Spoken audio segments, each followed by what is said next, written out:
Nagbalaag ti Public Employment Service Office ti Syudad Ilawag nga awan na ti barangay recruitment mapas sa pasamak. Sigun na kini Miss Shea Pia Abaya iya mangilada ulo iti nadakamat nga opisina at dadagiti na awat da report tignan na ti panakaysayang kati recruitment activity iti onega ti may sa barangay. Kung palagit na ang masapol digiti ag-recruit ket lehitimo ken akreditado met laing iti city government saan met nga amo no na digiti karkarida kadagiti maseknan. May nagtida ito ket ginutigot na digiti taga syudad at bisitahin na ti Peso Lawag Facebook page tapnon makita ken maamuan digiti napapateg nga impormasyon tapnon na may employment laing nga nasaya at digiti sapsapol ti trabaho. Dingil man dito paset ti ina panagsarita. Warning lang po no, awan pa iti approval ti city nga agalaw ti barangay recruitment activities. Adda na damag po nga min apo nga kaslalang adamesa nga manpower agency nga napinenetrate ti barbarangay.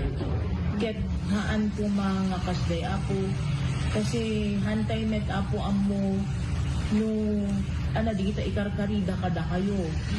Haandangan na accredit dito yung office, awan accreditation, awan approval ng inted ni Apo Mayor. So, mag-ingat lang po tayo, aganad tayo Apo, tabakamet adot na ikarkarida, ket bakamet nga haan nga usto dito.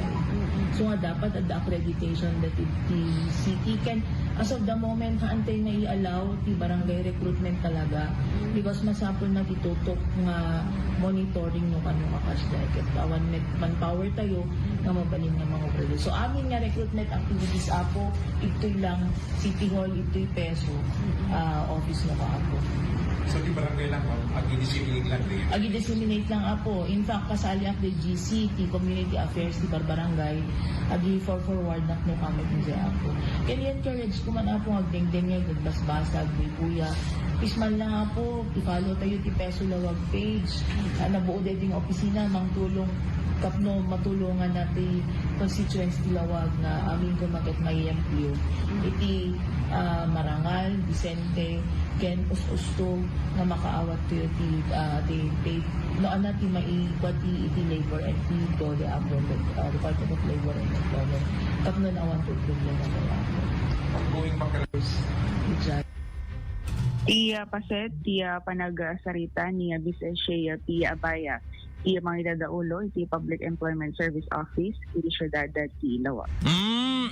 Kasano nga min dito plaster na idol Joan, kadito ag-recruit da, yan ta, ano ganan? Ag-recruit da kadito mismong barangay. Sino nga recruitment agency dito? Apay kas dyan, mapandat barangay. When diretsyon da nga ro diti barangay Idol Bernard ket illegal gayam DJ no kuha masapol When na laing ti ket agunget ni POAEN when sumrek nakakita ka nga ti POEA mapan barangay. Di ba? Di jay lang yan ket awamot makita tayo nga sumrek ti barangay nga kasay. Nag-recruitment recruitment agency, digiti agency da naka-intact kasi kuma dati karuba mi nga karuba tayo nga agency ditoy. Ada opisina da. Tahan nga dati agsursur da. Di ba? Kaya kasano nga ro din agsursur da. Isursur da mo deta dokumentong kasday. Kaya delikado na ano nga ro di kita authenticated nga documents. Sige dawanen.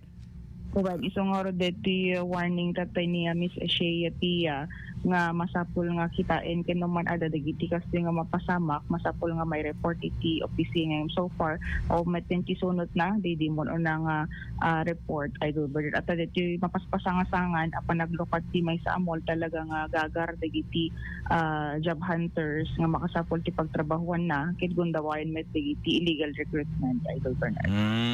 Wag magpapaloko, wag magpaloko kadagiti ka kasi nga illegal recruitment at maditi plastaryo no kwan baka da maanadan mabudol di ba nagjoan nadigiti dawat ti kwarta tapos madamdama di game nga may process ni sa DJ may sa DJ Idol Bernard delikado. Okay, anymore Idol Joan?